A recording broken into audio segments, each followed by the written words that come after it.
ವರ್ಷದ ಮೊದಲ ಹಬ್ಬ ಮಕರ ಸಂಕ್ರಮಣ ಹಬ್ಬದ ಹಿನ್ನೆಲೆಯಲ್ಲಿ ಇವತ್ತು ನಗರದ ಬಹುತೇಕ ಎಲ್ಲ ದೇವಾಲಯಗಳಲ್ಲಿ ಭಕ್ತರ ದಂಡೆ ಹರಿದು ಬರ್ತಾ ಇದೆ.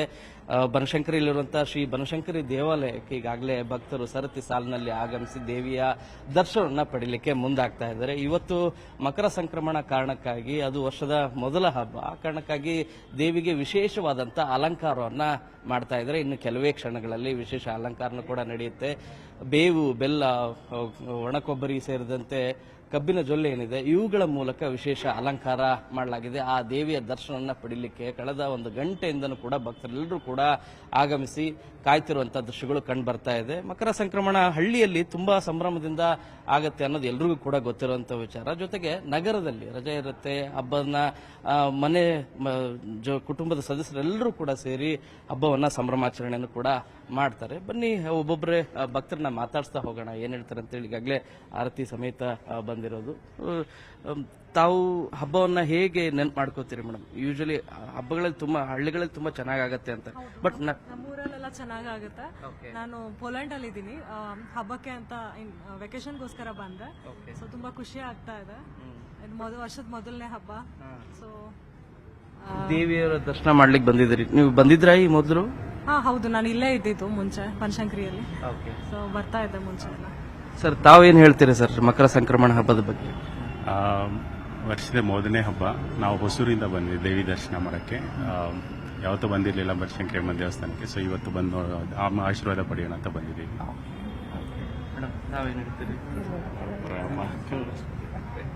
ತಾವೇನ್ ಹೇಳ್ತೀರಿ? ಹಬ್ಬ ಹೇಗ್ ಮಾಡ್ತೀರಿ ನೀವು? ಈ ವರ್ಷದ ಹಬ್ಬ ಮೀನ್ಸ್ ಹಳ್ಳಿಗಳಲ್ಲಿ ಅತಿ ಹೆಚ್ಚಾಗಿ ಮಾಡ್ತಾರೆ, ಬಟ್ ನಗರದಲ್ಲೂ ಕೂಡ ಏನು ಕಡಿಮೆ ಏನಿಲ್ಲ. ಎಲ್ಲ ಮನೆ ಮಂದಿ ಎಲ್ಲ ಸೇರ್ಕೊಂಡು ಹಬ್ಬವನ್ನ ಮಾಡಿ ಚೆನ್ನಾಗಿ ಮಾಡ್ತಾರೆ. ಎಲ್ಲರಿಗೆ ಮೊದಲನೇ ಹಬ್ಬದ ಸಂಕ್ರಾಂತಿ ಹಬ್ಬದ ಶುಭಾಶಯಗಳು. ಏನಂದ್ರೆ ಇಲ್ಲಿ ದೇವನ ದರ್ಶನ ಮಾಡ್ಕೊಂಡು ಹೋಗೋಣ ಅಂತ ಇದ್ದು ಮತ್ತೆ ನಾವು ಪಿಜಿಯಿಂದ ಮತ್ತೆ ನಾವು ಊರಿಗೆ ಹೋಗ್ತಾ ಇದ್ವಿ. ತುಂಬಾ ಚೆನ್ನಾಗಿ ಅಲಂಕಾರ ಮಾಡ್ತಾರೆ ಇಲ್ಲಿ ಬನಶಂಕರಿ ದೇವಸ್ಥಾನದಲ್ಲಿ. ಪ್ರತಿ ಹಬ್ಬದಲ್ಲೂ ಕೂಡ ನೀವು ಏದೇ ವಿಶೇಷ ಅಕೇಶನ್ ಇತ್ತು ಅಂದ್ರೆ ವಿಶೇಷ ಅಲಂಕಾರ ಇರುತ್ತೆ. ತುಂಬಾ ಚೆನ್ನಾಗಿ ಅಲಂಕಾರ ಮಾಡ್ತಾರೆ. ಇವತ್ತು ಸ್ಪೆಷಲ್ ಅಂತ ಎಳ್ಳು ಬೆಲ್ಲ ಮತ್ತೆ ಕಬ್ಬಿಂದ ಅಲಂಕಾರ ಮಾಡ್ತಾರೆ ಅಂತ ಎಕ್ಸ್ಪೆಕ್ಟ್ ಮಾಡಿ ಮತ್ತೆ ದೇವಸ್ಥಾನಕ್ಕೆ ಬಂದಿದ್ವಿ. ತುಂಬಾ ಚೆನ್ನಾಗಿರುತ್ತೆ ಅಂತಾನೆ ಬಂದಿದ್ವಿ ಸರ್. ಬಹಳಷ್ಟು ಜನ ಭಕ್ತರು ಇದ್ದಾರೆ, ಮಾತಾಡ್ಸ್ತಾ ಹೋಗೋಣ ಏನ್ ಹೇಳ್ತಾರೆ ಅಂತೇಳಿ. ಅಮ್ಮ, ಏನ್ ಹೇಳ್ತೀರಮ್ಮ? ದೇವಿ ಇಲ್ಲಂತೂ ಏನೇ ಬೇಡ್ಕೊಂಡ್ರು ಕೂಡ ಎಲ್ಲದು ಸಿದ್ಧಿ ಆಗತ್ತೆ ಅಂತ. ಆಗುತ್ತೆ, ಏನೇ ಬೇಡಿದ್ರೆ ನೆರವೇರುತ್ತೆ. ನಮ್ ಕಷ್ಟ ಎಲ್ಲ ಪರಿಹಾರ ಆಗಿದೆ. ನಂಬಿದೀನಿ, ನಾವು ಆ ತಾಯಿನ ನಂಬಿದೀನಿ. ಆ ತಾಯಿನ ನಮ್ ಪರಿಹಾರ ಕಷ್ಟ ಪರಿಹಾರ ಮಾಡಿ. ಮೊದಲೆಲ್ಲ ಹಬ್ಬನ ತುಂಬಾ ಚೆನ್ನಾಗಿ ಮಾಡೋರು, ಈಗೆಲ್ಲ ಒಂದಷ್ಟು ಕಡಿಮೆ ಆಗಿದೆ ಅಂತ ಅನಿಸ್ತಿಲ್ವಾ ನಿಮ್ಗೆ? ನಾವು ಬೆಂಗಳೂರಿಗೆ 4 ವರ್ಷ ಆಗಿದೆ ಬಂದು ಅಷ್ಟೇ. ನಾವು ಬೇರೆ ಚಿತ್ರದುರ್ಗದವರು. ನಾವು 4 ವರ್ಷ ಆಗಿದೆ. ನಾವು ಬಂದಿಲ್ಲಿ ಇಷ್ಟ ಇದೆ. ಅಲ್ಲ, ನೀವೆಲ್ಲ ಸಣ್ಣವರಿದ್ದಾಗ ಮಾಡ್ತಿದ್ದ ಸಂಭ್ರಮಾಚರಣೆಗೂ ಈಗೂ ಬಹಳ ವ್ಯತ್ಯಾಸ ಆಗಿದೆ ಸ್ವಲ್ಪ. ಆಗ ಮಾಡೋದಕ್ಕೂ ಈಗ ಮಾಡೋದಕ್ಕೂ ಬಿಡುತ್ತೆ. ಆಗಿಂದ ಯಾರು ಮಾಡ್ತಾರೆ ಸರ್? ಈಗ ಯಾರು ಮಾಡಲ್ಲ.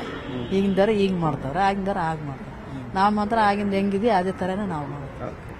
ಈ ರೀತಿಯಾಗಿ ಸಾಕಷ್ಟು ಸಂಖ್ಯೆಯಲ್ಲಿ ಭಕ್ತರೆಲ್ಲರೂ ಕೂಡ ನೆರೆದಿರೋದು ದೇವಿಯ ದರ್ಶನ ಪಡೀಲಿಕ್ಕೆ ಎಲ್ಲರೂ ಕೂಡ ಕಾತರದಿಂದ ಕಾಯ್ತಾ ಇದ್ದಾರೆ. ಇದೇ ರೀತಿ ನಗರದ ಬಹುತೇಕ ಎಲ್ಲ ದೇವಾಲಯಗಳಲ್ಲಿ, ಅದರಲ್ಲೂ ಕೂಡ ಗವಿಗಂಗಾಧರ ದೇವಸ್ಥಾನದಲ್ಲಿ ಇವತ್ತು ಸೂರ್ಯನ ರಶ್ಮಿ ಶಿವಲಿಂಗವನ್ನು ಸ್ಪರ್ಶಿಸುವಂತಹ ಸುದಿನ ಏನಿದೆ, ಆ ಕ್ಷಣ ಏನಿದೆ 5 ಗಂಟೆಗೆ, ಅದನ್ನು ಕೂಡ ನೋಡಲಿಕ್ಕೆ ಕಾತರದಿಂದ ಕಾಯ್ತಾ ಇರುವಂತಹ ದೃಶ್ಯಗಳು ಕಂಡು ಬರ್ತಾ ಇದ್ದಾವೆ. ಬೆಂಗಳೂರಿಂದ ಕ್ಯಾಮರಾ ಪರ್ಸನ್ ಗುರುಶೇಖರ್ ಜೊತೆ ಶರಣು ಹಂಪಿ, ನ್ಯೂಸ್ 18.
ನಿರ್ಭೀತ, ನಿಷ್ಪಕ್ಷಪಾತ, ವಿಶ್ವಾಸಾರ್ಹ ಸುದ್ದಿಗಳಿಗೆ ಮತ್ತೊಂದು ಹೆಸರಾಗಿರೋ ನ್ಯೂಸ್ 18 ಕನ್ನಡ ಈಗ ಆಪ್ನಲ್ಲೂ ಲಭ್ಯ ಇದೆ.